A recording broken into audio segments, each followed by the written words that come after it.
सोनम वांगचुक देशातील एक मोठं नाव आणि वैज्ञानिक दृष्टिकोन असलेलं व्यक्तिमत्व. शिक्षणाविषयी प्रचंड आस्था आणि त्यात सुधारणा करण्यासाठी त्यांनी घेतलेली प्रचंड मेहनत संपूर्ण भारतानं पाहिली आहे. त्यांच्यावर आधारित 3 इडियट्स हा चित्रपट प्रचंड गाजला होता. खरं तर त्यामुळे सोनम वांगचुक भारतीयांच्या खऱ्या अर्थानं नजरेस पडले असं म्हटलं तर चुकीचं ठरणार नाही. असे हे सोनम वांगचुक आज लोकशाही मार्गानं वेगळा संघर्ष करतायत. हा संघर्ष त्यांच्यासाठी नाही तर तुमच्या आमच्यासाठी आणि भारताच्या पुढील पिढीसाठी आहे. त्यांची मागणी एकच आहे, नीट पेपर फुटी प्रकरणी केंद्रीय शिक्षण मंत्री धर्मेंद्र प्रधान यांनी राजीनामा द्यावा. या मागणीसाठी सोनम वांगचुक दिल्लीतील जंतर मंतरवर 20 जून पासून उपोषणाला बसलेत. त्यांच्या उपोषणाला 20 दिवस झाले असले तरी सरकार त्यांच्या आंदोलनाची दखल घ्यायला तयार नाहीये. त्यामुळे नीट पेपर फुटीची जबाबदारी नक्की कोणाची, वारंवार पेपर फुटतातच कसे, मंत्री म्हणून धर्मेंद्र प्रधान नक्की कशासाठी जबाबदार आहेत, असे अनेक प्रश्न निर्माण होत आहेत. शिक्षण क्षेत्रात कार्यरत असलेल्या उत्तम कार्यकर्ता आणि संशोधक त्याच्या जीवाची बाजी लावतोय आणि केंद्रातील मोदी सरकार या आंदोलनाकडे बघायलाही तयार नाही असं विदारक चित्र आज देशात पाहायला मिळतंय. हे सर्व काय प्रकरण आहे? सरकारला सोनम वांगचुक यांचा बळी घ्यायचा आहे का? प्रोफेसर आणि पर्यावरणवादी GD अग्रवाल यांची जशी गत केली तशीच गत सोनम वांगचुक यांची करण्याचा सरकारचा कट आहे का? हे सर्व आपण जाणून घेण्याचा प्रयत्न करणार आहोत. नमस्कार, मी उन्मेष खंडाळे. आपण पाहताय आपलं महानगर लाईव्ह. सोनम वांगचुक यांच्या आंदोलनासाठी प्रोफेसर GD अग्रवाल यांचा संदर्भ का दिला जातो? प्रोफेसर अग्रवाल कोण होते हे जाणून घेण्यासाठी हा व्हिडिओ शेवटपर्यंत नक्कीच पहा. IIT मधून निवृत्त झालेले पर्यावरणवादी प्रोफेसर GD अग्रवाल यांच्या नावाची सध्या जोरदार चर्चा सुरू आहे.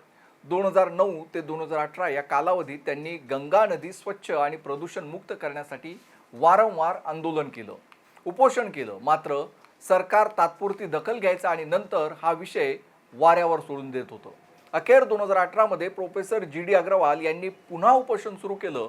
तब्बल 111 दिवस त्यांनी उपोषण केलं. ज्या गंगेचं नाव केंद्र सरकार आणि उत्तर प्रदेशमधील योगी सरकार वारंवार घेतं, ज्या गंगेची महाआरती केली जाते, त्याचा इव्हेंट केला जातो, नमो गंगेचा जयघोष केला जातो, त्याच गंगामाईच्या स्वच्छतेसाठी प्रोफेसर GD अग्रवाल उपोषणाला बसले होते. केंद्र सरकार आणि राज्य सरकारनं त्यांच्या उपोषणाकडे ढुंकूनही पाहिलं नाही. अखेर 111 दिवसांच्या उपोषणानंतर 11 ऑक्टोबर 2018 रोजी त्यांनी वयाच्या 86व्या वर्षी ऋषिकेशच्या एम्समध्ये अखेरचा श्वास घेतला. एक IIT मधील उच्च शिक्षित प्रोफेसर एका चांगल्या कामाची मागणी करतोय आणि त्यांच्या आंदोलनाची दखल देखील घेतली जात नसेल तर या देशाचं दुसरं मोठं दुर्दैव म्हणून ते कोणतं? आता प्रोफेसर GD अग्रवाल यांच्या उपोषणाचा दुसरा अंक म्हणून सोनम वांगचुक यांच्याकडे पाहिलं जात आहे. वांगचुक यांनी 28 जून पासून उपोषणाला सुरुवात केली. मात्र देशातील शिक्षण मंत्र्यांनी सोनम वांगचुक यांच्याशी आणि त्यांच्या उपोषणाशी काहीही देणं घेणं नाही अशी सध्याची स्थिती आहे. देशाच्या उच्च परंपरेचा विदेशात जप करणारे पंतप्रधान नरेंद्र मोदी यांनाही वांगचुक यांच्या आंदोलनाची दखल घ्यावीशी वाटलेली नाही आहे. खरं तर पंतप्रधानांना एकदा सांगायची गरज आहे की जंतर मंतर दिल्लीत आहे आणि विदेश दौऱ्यातून सवड मिळाली तर एकदा जंतर मंतरसह भारतातच असलेल्या मणिपूरचाही दौरा करा. मुद्दा हा आहे की सरकार सोनम वांगचुक यांच्याकडे का दुर्लक्ष करत आहे? 20 सप्टेंबर 1932 रोजी महात्मा गांधीजींनी पुण्याच्या येरवडा तुरुंगात ब्रिटिशांच्या अन्यायकारक कायद्याविरोधात उपोषण सुरू केलं होतं. त्यावेळच्या ब्रिटिश सरकारनं अवघ्या 4 दिवसात त्यांच्या उपोषणाची दखल घेतली होती. एवढंच नाही तर गांधीजींच्या मागण्यांवर विचार करण्यासाठी एक समिती देखील स्थापन केली. त्यानंतर 26 सप्टेंबर रोजी गांधीजींनी उपोषण सोडलं होतं.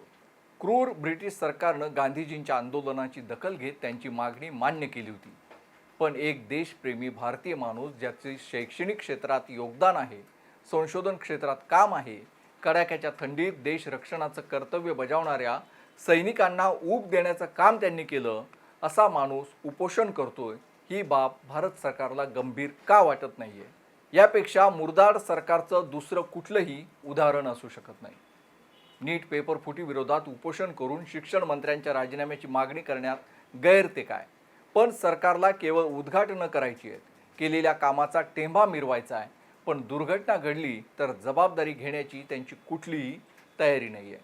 चूक कबूल करण्याचं सरकारमध्ये अजिबात औदार्य नाही आणि चूक कबूलच केली जात नसल्यानं चुकीच्या दुरुस्तीचा प्रश्नच येत नाही. म्हणूनच दिल्लीच्या सीमेवर शेतकऱ्यांना 1 वर्षापेक्षा जास्त आंदोलन करावं लागलं होतं. पंजाबमध्ये शेतकऱ्यांना आंदोलन करावं लागलं होतं. लोकपाल विधेयकासाठी दिल्लीत 2011 मध्ये अण्णा हजारेंच्या आंदोलनाची दखल तत्कालीन काँग्रेस सरकारनं घेतली होती. आंदोलन सुरू असतानाही अण्णा हजारेंच्या प्रतिनिधींशी सरकार वाटाघाटी करत होतं. अण्णा हजारे यांच्या सर्व मागण्या मान्य झाल्यानंतर 12व्या दिवशी अण्णांनी आंदोलन सोडलं होतं. मात्र सोनम वांगचुक यांच्याबाबत सरकार आंदोलकांशी कुठलीही चर्चा करत नाहीये. उलट आंदोलकांना बदनाम करण्याचं तंत्र वापरलं जातंय. काँग्रेस सरकारने दाखवलेली संवेदनशीलता भाजप सरकारकडे नाही हे वारंवार दिसून आलंय. म्हणूनच सोनम वांगचुक यांचा प्रोफेसर GD अग्रवाल करण्याचा कट आहे का, असा सवाल आता देशातून उपस्थित होतोय. या संबंधित तुम्हाला काय वाटतं? सोनम वांगचुक यांचं उपोषण आणि कॉक्रोच जनता पार्टीनं उभं केलेलं आंदोलन याची सरकार दखल घेत नाहीये, या संबंधी तुमचं मत काय आहे ते कमेंट बॉक्समध्ये नक्कीच नोंदवा.